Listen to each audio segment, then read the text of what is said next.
Coucou tout le monde, on se retrouve pour le jour 7.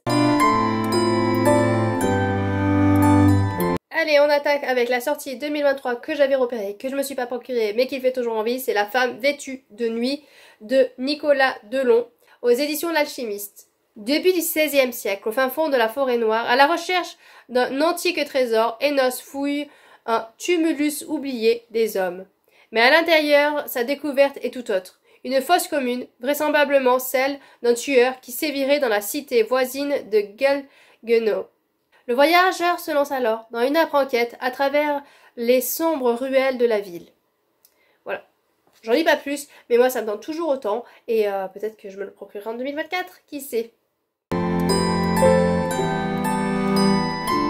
En parlant 2024, une sortie qui devrait sortir normalement début 2024, le 10 janvier, c'est La Vagabonde de glace, la partie 1 de Mona Bouslouk. Alors là, j'ai pas trouvé de maison d'édition, je ne sais pas. Un destin incroyable après 10 ans d'errance. Hélène a erré pendant 10 ans pour découvrir son destin. Elle a vogué sur les eaux, conté ses aventures, chanté dans les langues qui lui sont inconnues.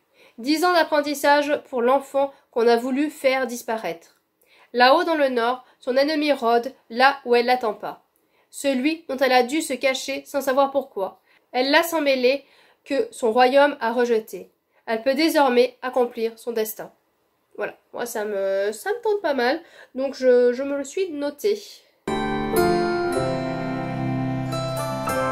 Un livre de ma wishlist qui va être compliqué à trouver parce que la maison d'édition a fermé, mais bon, je pense qu'en occasion peut-être qu'on peut arriver à le trouver, ou faudrait que je farfouille, peut-être que l'auteur l'a réédité en auto-édité, mais bon, pour l'instant, voilà, c'est assez compliqué. C'est L'Apocalypse selon Sandra de Céline Saint-Charles, donc c'était aux éditions Livresque, mais là maintenant, délicat. Quand l'apocalypse éclate et que les morts se relèvent pour dévorer les vivants, Sandra Cochran s'y trouve confrontée d'une façon des plus terrifiantes. Menottée est un shérif zombie au sein d'une horde toujours grandissante, elle est entraînée sur les routes poussiéreuses du Texas. Son destination, sans savoir combien de temps les morts toléreront sa présence parmi eux.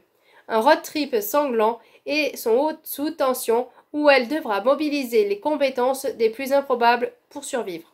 Zombie ? Voilà, c'est tout ce qu'il fallait.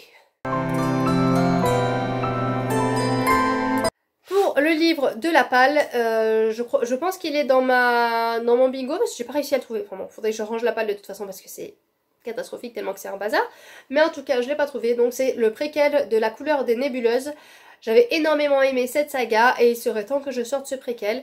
On était dans l'espace. Voilà, un space opéra. Que demander de plus? On passe à un livre que j'ai énormément aimé en 2023 et c'est Astranterre de L.P. Hurel aux éditions Explora. Donc je l'ai pas lu là-dedans, hein, mais quand j'ai vu qu'il sortait l'intégrale en hardback, forcément, j'ai craqué. Peut-être qu'un jour je le relirai, mais en tout cas, voilà, je l'ai lu grâce aux éditions Explora qui m'ont fait parvenir les e-books parce que je suis toujours partenaire. Parce qu'en 2023, j'étais partenaire avec eux. Donc merci beaucoup à eux de m'avoir fait découvrir cette magnifique duologie. On est avec Isolina qui rêve de prouver sa valeur à son père, qui doit se marier avec un jeune homme qui s'appelle...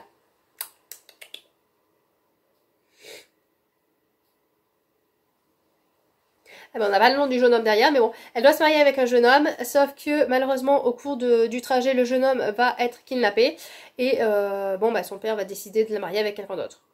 Voilà, mais du coup on va suivre cette jeune fille qui n'a pas vraiment envie qui fait ça pour les yeux de son père, qui se force et du coup on voit son évolution et son avancée et on va suivre ce jeune homme qui va se faire kidnapper et par qui et ce qui va se passer autour. J'ai beaucoup aimé et j'avoue que le tome 2 est encore plus fort. On est action sur action sur le tome 2, on n'arrête pas, ça s'enchaîne et vraiment voilà, essayez de vous pencher un petit peu sur cette duologie qui était vraiment pas mal. Alors la question pas très sympathique parce que bon voilà, quel genre lirais-tu si tu ne pouvais lire qu'un seul genre? Je lis tous les genres, voilà, donc c'est pas très sympa de votre part, hein. Donc si je devais choisir qu'un genre, là je pense que ça serait, j'ai hésité avec la fantasy, mais en fait, voilà, ça serait plutôt de la SF parce que j'ai vu que Le post-apo, l'apocalyptique, c'est catégorisé dans la science-fiction. Le steampunk, c'est dans la science-fiction. Qu'est-ce que j'ai vu? Enfin, il y a plein de choses, voilà, dans la science-fiction, c'est pas fermé du tout. Donc du coup, ça me laisse porte ouverte à beaucoup de choses, beaucoup d'environnements. La dystopie aussi, apparemment, ça serait de la science-fiction. Enfin voilà. Donc forcément, je choisis la science-fiction parce que ça me permettrait de continuer à lire pas mal d'univers assez intéressants. Apocalyptique, post-apo, c'est vraiment les livres que j'adore. Dystopie aussi, c'est vraiment, voilà. J'ai souvent des coups de cœur. J'ai hésité avec le contemporain, mais le contemporain, c'est tellement émotionnel que si je lisais que ça, je pense que ça serait très dur, très lourd. Donc je préfère choisir voilà, la science-fiction qui laisse porte ouverte à beaucoup d'univers et beaucoup d'éléments. Et aujourd'hui, je vous renvoie sur la chaîne de Caro Magica Books. Voilà, une chaîne que j'aime beaucoup, pareil, bannière, lien en barre d'infos. Allez y faire un petit tour, allez vous abonner si ça vous plaît.